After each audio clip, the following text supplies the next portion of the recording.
see you guys in the dark.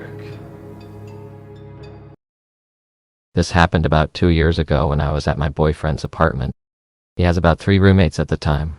We all had previously worked together and were friends, though I lived in the dorms at my college. At the time, my boyfriend and I were alone at the house. He had the day off, and I was visiting him on a free day from school.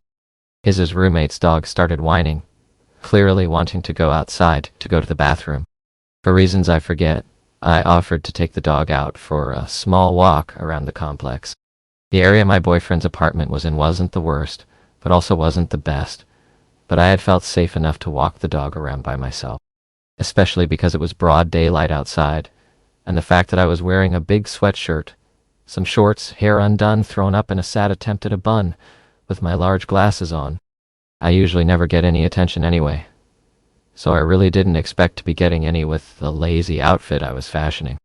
As I was walking the dog to a more grassy area, I walk past the dumpster where a guy is standing. I acknowledge him, but leave him to his business. As I pass him, he says, "Ah, I like your dog. What breed is he?" and comes up to pet the dog. If you've ever have had a pet before, this isn't a suspicious interaction and is very common. I put a friendly smile on my face and said, "Oh, I think a Chihuahua mix. It's my friend's dog." After he stopped petting the dog, I go to continue my walk, only he's following me. This has never happened to me before, so I understand if you think my next actions are really stupid. He walks faster to come up next to me, and he's trying to continue the conversation about dogs. I'm trying to be polite, but I'm starting to get nervous. My stomach drops when he asks where I live. I tried to stay calm and act like it didn't bother me. I say, "Oh, I don't live here. I'm visiting my boyfriend." At this moment, I turn to my boyfriend's apartment, both to insinuate how close he is, and measuring how far I've walked so far. He says, "Oh, I'm here helping my uncle move in. I bet your boyfriend wouldn't like me talking to you." I try and nervously laugh, but I'm realizing I need to get the hell out of this situation. But I don't want to just freak out and run. I don't know this guy. I don't know if he has anything on him that could hurt me. I realize that I thankfully have my phone on me. I start walking to a patch of grass for the dog to walk into. Before I can get there, the guy tells me to stay for a second. We're in an area of the complex that is next to some stairs. The grass is literally right in front of me, but I freeze like an idiot. Again, I've never been in this situation, and apparently I had the survival skills of a peanut. He sits on the stairs and says, "Now your boyfriend can't see us," and plays it off as a joke. He starts talking, but I can't really focus on what he's saying, as I'm trying to find a way to leave the situation without me getting hurt. I'm scared if I try to run or pick up my phone, he'll try to restrain me or hurt me in some way. I figure I need to try and be calm and nonchalant. I say, "Hey, I need to go. The dog really has to go to the bathroom, and I need to get back to my boyfriend. He doesn't seem to fight back against my request until he stands up." He says, "Well, can I have a hug goodbye?" before I can respond. He's wrapping his arms around me, pushing me up against the cement wall behind me. He's forcibly putting his crotch up against me, and like the idiot I am, I tense and freeze. I'm so terrified, as I realize how bad the situation I am truly is. I didn't try and get away now. Something terrible is going to happen to me. I try to sound more stern, but it comes out in a pathetic, "I really need to go see my boyfriend." Thankfully, by the grace of God, he lets go and backs away. All he says is, "I'm sorry," and waves goodbye before he begins to walk off. I walk into the grassy area I intended to go, shaking. At this point, I can see the area of the complex where my boyfriend is, but not directly the apartment. I get my phone out, call my boyfriend, and begin heading back to the house, looking around and behind me with every step. I tell my boyfriend to get out here now that something happened, and I was scared. He asked what happened, but I was afraid of that guy. Again, I was worried he had some type of weapon on him. If I told my boyfriend, he would immediately come out and try to beat that guy's ass. And I was terrified my boyfriend would get hurt. The guy was around my height, 5'6", and my boyfriend stands at a good 6'2" and is built. So he could have beaten the guy's ass. But again, that guy seemed fucking crazy. I didn't want to risk the guy having some type of weapon he could pull out. My boyfriend runs outside to me. He walks with me, and we let the dog do its business, and we head inside. The whole time I'm looking around like a maniac, terrified that guy would pop up out of nowhere. We get back inside of the house, and I finally tell my boyfriend the situation. Just like I predicted, he gets up to go out and beat the guy's ass. I beg him not to because I was terrified of him getting hurt. And he finally settles down and comforts me. After that, I saw the guy one more time weeks later. My boyfriend and I were heading to my car to run an errand when a truck drives past. There in the passenger seat, the guy is looking out the window staring at me. He smiles and waves before the truck pulls off. It really gave me the creeps. I felt sick. I never saw him again, but I still look over my shoulder anywhere I go. Even if you think it's safe to walk around, there are weirdos out there. It doesn't matter what you wear, or the time of day, they may still come after you. I never walked around the complex alone after that. I made terrible decisions in this situation that could have gotten me really hurt because I was young and naive. Despite this, it's been a couple years and I've learned from this experience. I won't put myself in that same position again. And to the guy who followed me, terrified me, and was an overall creep. When I was in elementary school, maybe 4th or 6th grade, my friend's mom drove us to visit her grandma.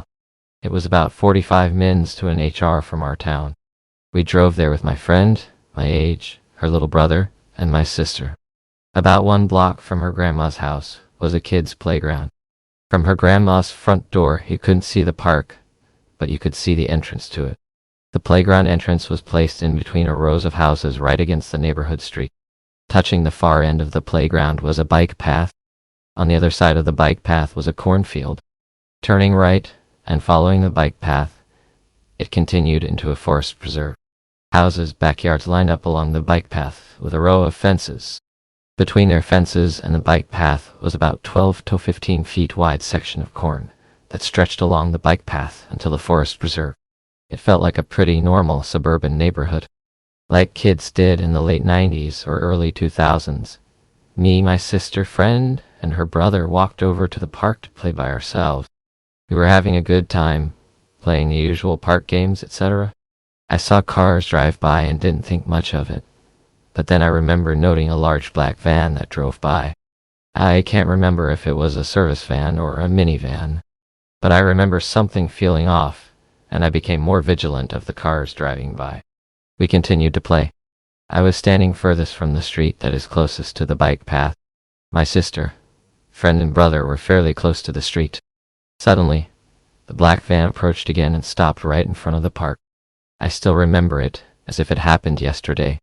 It felt like time slowed down. 5 people dressed in black got out of the van. The van drove away. They were wearing all black with black ski masks on. There was at least 1 or 2 women, and the rest were male. One of males pointed right at me and yelled, "That's the one we want. Let's get her." Then they all started running past my friend, her little brother, and my sister and ran right towards me. When I heard those words, I began running on the bike path as fast as I could. I jumped into the corn that stretched between the houses and bike path. I laid down on the ground. I covered my mouth and didn't move a muscle. I heard them turn the corner and were now on the bike path. One of them yelled, "I bet she ran down the bike path. She probably isn't far. We'll get her." I was terrified. I laid there as still as I could until I heard no one. I was afraid to return to the park in case the van was back. Through the corn I assessed the fence and decided my only chance was to jump the fence. It was a large, maybe 5 or 6 foot fence. I knew that once I did, I would be closer to her grandma's house, and could see her front door from that house's front yard. I stood up as quietly as I could. I jumped over it and ran through the yard. My sister and friend were near the front of that house, and we went back to her grandma's. I was so upset. My sister believed me. My friend thought I was making it up, and it must have just been older kids having fun. Her brother was too young to know. I don't remember if I told her mom. This happened a couple of years ago. I lived in a suburb of a big city and was visiting my boyfriend's office at the time. When we pulled into the small lot, there was a young man who appeared to be 16 to 27 years old, with a small backpack and penny board, standing under the shade outside. Since it was a fairly small complex, you didn't see new people often. We caught eyes and something about his gaze was unsettling. But my boyfriend and I continued walking into his office. We talked about it briefly when we got in, and he said maybe he was avoiding the sun, made light of it, and then we left back out to go get coffee. When we came back about 15 or 20 minutes later, I wholeheartedly expected him to be gone because when we pulled up, I didn't see him.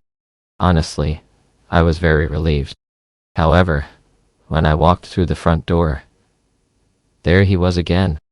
This time sort of crouched, hiding behind what was the front door of the office, a fully see-through plexiglass door. So it was understandably an odd place to hide behind, because anyone passing by could see him. And when I rediscovered him, I screamed and sort of visibly jumped because I have trauma, and to be honest, he scared me. Something about his face when I screamed really creeped me out, and it felt like he wanted to scare me, or someone who passed by, on purpose, almost like a twinkle in his eye. I started to get really creeped out by now, but I wasn't fully convinced it was all in my own head, because my boyfriend was minimizing it. I decided to test a theory. When my boyfriend and I got back to his office, I knew I'd have to pee because I have a small bladder.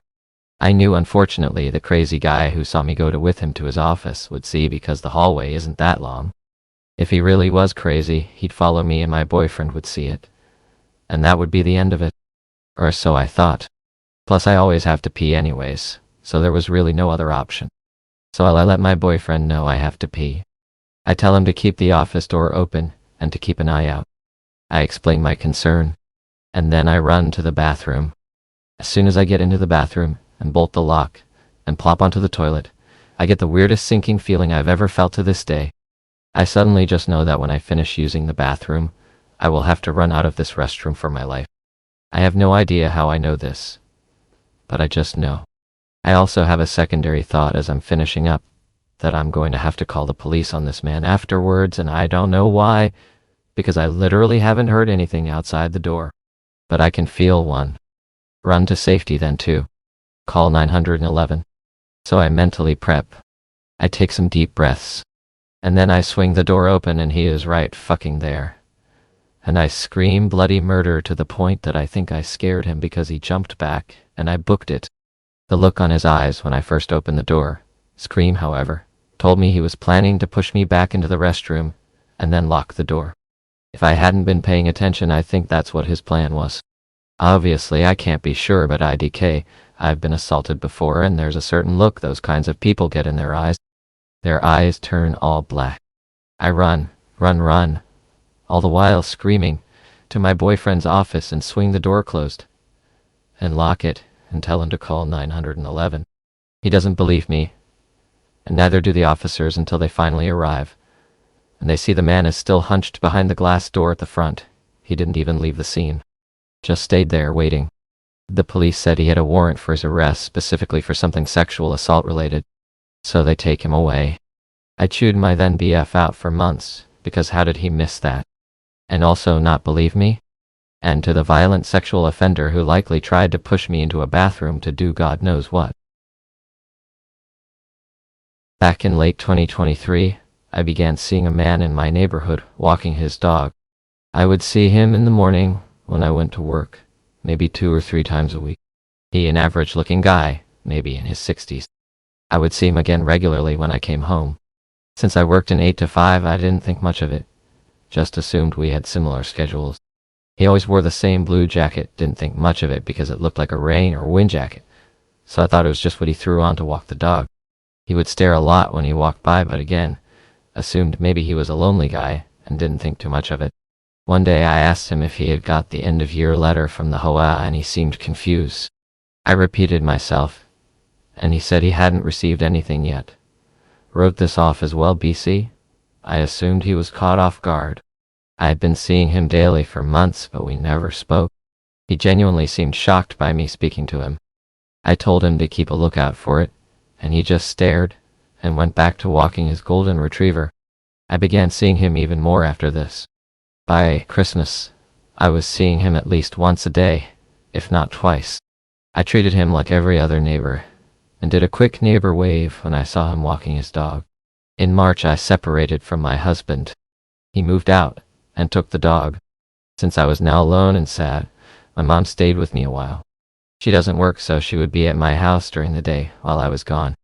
She noted the same guy always walking by. She noticed he always stared too, and it was kind of odd. She waved hello to him a few times, but he never did anything but stare and walk his dog. She said, since he walked the dog often, but also seemingly on a schedule, he could have early onset dementia, or maybe sick somehow and using the dog walks as a way to get exercise. We agreed he was very odd, but harmless. After a month or so, my mom went back to her house and I was living alone. One thing I loved about that house was the fact that the backyard butted up to a national park. Beyond my fence was trees and forest. After my husband left, I would be sitting in the backyard and hear what sounded like footsteps. It was almost always late at night when I'd be sneaking out for a late night cig before bed. I was drinking a good amount at the time, so I figured one. I was paranoid too. I was probably hearing raccoons or opossums in the woods, and 3, having the dog before would have scared off any critters. It didn't happen every night, far enough apart that I was able to write it off. But I couldn't shake the feeling of being watched. My fence had horizontal planks, rather than your more standard vertical style. There were gaps you could see through if you were right on it. I looked over the fence in the daylight for a sign of anyone back there. The national forest kept fire break cleared between the edge of the park and the back of homeowners' property, so it was difficult to tell if anyone had been there or not. I started noticing lighters and cigarettes missing from the backyard. I would swear I had an almost full pack going to bed, but when I'd check the next day, it would be half empty. I wrote this all off due to my heavy drinking. My cousins started coming over and helping me do some handiwork around the house on the weekends. The neighbor guy in the blue coat would walk his dog every day still. He would now stop and watch my cousins from the sidewalk as they did work at the house. He would let the leash out for the dog to come up to them, but they didn't pet it because it smelled awful. I told them the theory my mom said, that he was sick and weird and harmless. They didn't agree, and the next time he let the dog into the driveway, my cousins told him to fuck off. From what they told me, he just stared at them for a while, then walked off. From then the man would still stare, but it was even creepier. When I would drive by, he would stop and watch me, as in physically turn his body to follow my car as I went by. I would wave as if it were any other neighbor, as I always did, and he didn't flinch.